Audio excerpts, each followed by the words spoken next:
Assalamu alaikum. Hello everyone. How are you? I think you are fine. And how is doing your study? I think it's also going well. And you are utilizing your time during this outbreak of coronavirus. So as you see today, we'll start lesson 2 from unit 14. As the unit title is art and music, so in this passage we'll learn something about folk music. Before starting the text, we'll go for the vocabularies. Let's know the meaning of difficult words. First one, it is secular. Secular অর্থ হচ্ছে ধর্মনিরপেক্ষ। পরেরটা হচ্ছে অ্যানশায়েন্ট, এটা অর্থ হচ্ছে প্রাচীন, সুপ্রাচীন, অনেক আগের, পুরনো। দেন ইট কামস ডায়ালেক্ট। ডায়ালেক্ট মানে হচ্ছে আঞ্চলিক ভাষা। দেন ইট কামস এক্সপ্লিসিট, স্পষ্ট, নির্দিষ্ট। Next it is metaphor, it means রূপক, উপমা, রূপক অলঙ্কার। কোরাস, এটা অর্থ হচ্ছে গায়ক দল, মিনস অনেকজন মিলে একটা গান গাওয়া, সমবেত কণ্ঠে গাওয়া। So these are the words of this the meaning of difficult words. Now will go for main text.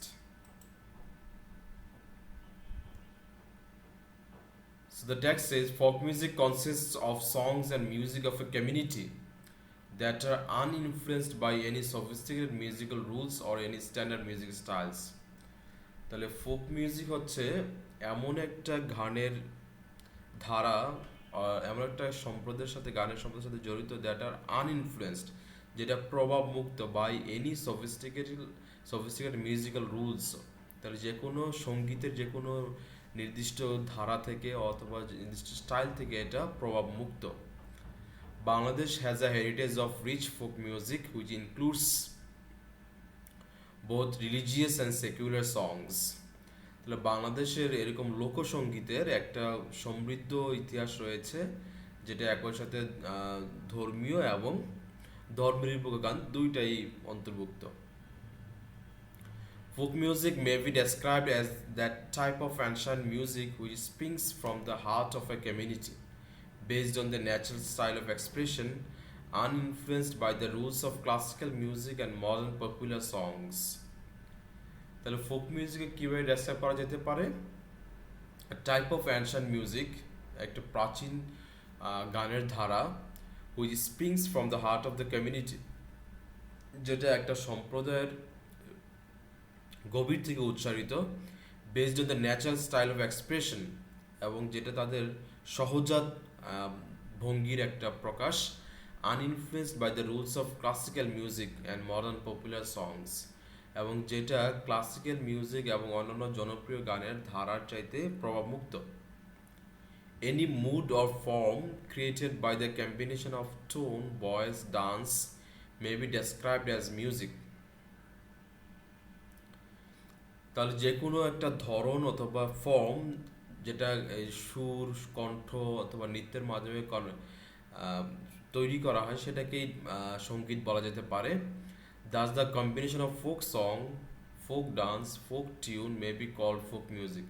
তাহলে সেই ক্ষেত্রে সেই ধারা অনুসারে এই ফোক গান, ফোক নৃত্য এবং ফোক যে সুর, এই সবগুলোকে মিলে ফোক মিউজিক অথবা ফোক সঙ্গীত বলা যেতে পারে। For example, Baul songs are a combination of tune, music and dance. তাহলে সেক্ষেত্রে উদাহরণ হিসেবে বলা যায় যে বাউল সং যেগুলো আছে, বাউল গান, এটা হচ্ছে সুর, সঙ্গীত এবং নৃত্যের একটা কম্বিনেশন অথবা সম্মিলন। So this is the first প্যারা অ্যাবাউট ফোক মিউজিক, লোকসঙ্গীত। তাহলে আমরা জানলাম যে পপুলার এবং গানের যে প্রথাগত নিয়ম আছে, এগুলোর বলয়ের বাইরে একটা সহজাত ধারা হচ্ছে এই বাউল গান, এবং এটা নির্দিষ্ট কোনো ধারা মেনে হয় না। আর যে কোনো একটা গানেরই যখন একটা তিনটা ধারা, যে টিউন, ভয়েস এবং ডান্স যখন একসাথে কম্বিনেশন হয়, তখন এটাকে মিউজিক বলা হয়। তো সেক্ষেত্রে যে folk dance, folk song, folk tune, এই তিনটা মিলে হয় ফোক মিউজিক। যেমন বাউল গানের কথা বলা যেতে পারে, যেখানে সুর, সঙ্গীত এবং নৃত্য তিনটাই রয়েছে। Now let's discuss what the features or characteristics of folk music. লোকগানের বৈশিষ্ট্যগুলো কি? So প্রথমে বলা আছে it is composed by rural folk on the basis of ancient rules transmitted orally. তাহলে এটা হচ্ছে গ্রামীণ মানুষেরা, যে গ্রামীণ জনপদে যারা বাস করে তারা এটা কম্পোজ করে, রচনা করে, and basis of the ancient rules transmit orally, তাদের এই মুখে মুখে যেসব নিয়মকানুনগুলো চলিত হয়ে আসছে এই সবগুলোর উপর ভিত্তি করে তারা এই গানগুলো তৈরি করে। And these ancient rules of music have not been influenced by classical and modern music. এবং গানের যে এই প্রাচীন ধারাগুলো, বাউল গানের ও ফোক গানের, এগুলো ক্লাসিক্যাল অথবা মডার্ন মিউজিকের কোনো ধারা দিয়ে, রুলস দিয়ে প্রভাবিত নয়। এরপর বলা হচ্ছে folk song may be sung in groups or individually.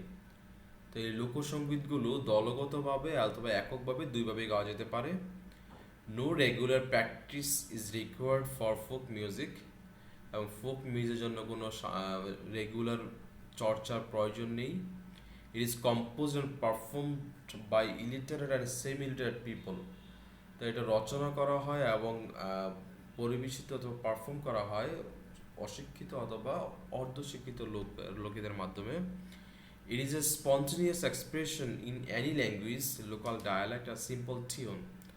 তো এটা হচ্ছে যে কোনো একটা ভাষার, সহজ ভাষার অথবা আঞ্চলিক ভাষা অথবা সহজ কোনো সুরের স্বতঃস্ফূর্ত প্রকাশ।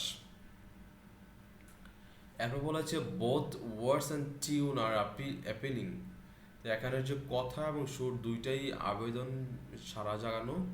And despite this universal appeal it uses local dialect. তো এইটার এরকম বৈশ্বিক আবেদন সত্ত্বেও এটা কি করে স্থানীয় যে উপভাষা, আঞ্চলিক ভাষা, সেটা ব্যবহার করে। It depends upon nature and the rural environment. তো এটা প্রাকৃতিক এবং গ্রামীণ পরিবেশের উপর নির্ভর করে। এরপর বলা হচ্ছে it is an explicit manifestation of joys and Saroj of daily life. তো এটা হচ্ছে দৈনন্দিন জীবনের দুঃখ বেদনার একটা সুনির্দিষ্ট উপস্থাপন। Next it says it uses simple and natural rhythms. তো এটা সাধারণ এবং সহজাত লয় ব্যবহার করে থাকে। It contains a strong emotive expression of human love and separation.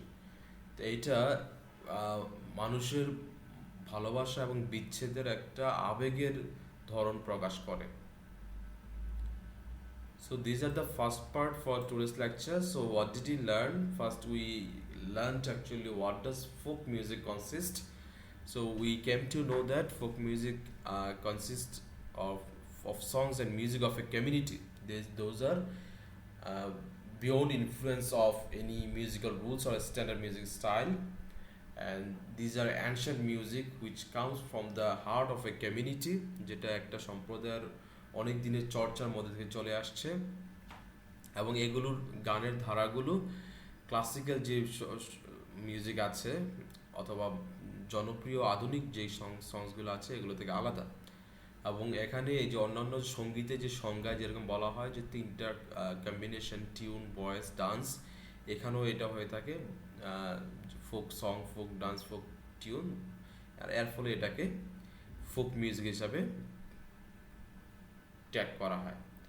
এরপরে next we came to know about the characteristics of folk music. তাহলে এটা হচ্ছে প্রথম ক্যারেক্টারিস্টিক হচ্ছে it's a rural folk on the basis of ancient rules transmit orally.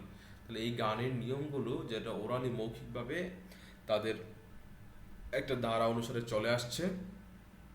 পরে বলেছে these ancient rules of music have not been influenced by classical আর modern music. তাহলে এগুলো হচ্ছে প্রাচীন ক্লাসিক্যাল অথবা মডার্ন মিউজিক দ্বারা প্রভাবিত নয়, এবং এগুলো একক এবং দলবদ্ধভাবে গাওয়া যেতে পারে এবং রেগুলার প্র্যাকটিসের দরকার হয় না। তারপর হচ্ছে এগুলো অশিক্ষিত এবং অর্ধশিক্ষিত লোক তারাই বেশিরভাগ সময় এগুলো গেয়ে থাকে। এটা হচ্ছে আঞ্চলিক ভাষা এবং সহজ সুরে, যে সহজ ভাষায় যে কোনো একটা ব্যাপারের স্বতঃস্ফূর্ত প্রকাশ, এবং এইটার কথা এবং সুর দুইটাই খুব মনোমুগ্ধকর। এবং এটা স্থানীয় যে ডায়ালেক্ট, লোকাল যে ডায়ালেক্ট আছে আঞ্চলিক ভাষায়, এইটাই ব্যবহার করে থাকে। এবং এটা প্রাকৃতিক এবং গ্রামীণ পরিবেশে যেটি বেশি চর্চিত হয়, এবং এটা হচ্ছে মানুষের দৈনন্দিন জীবনে দুঃখ বেদনা তুলে ধরে। এবং এটার সুর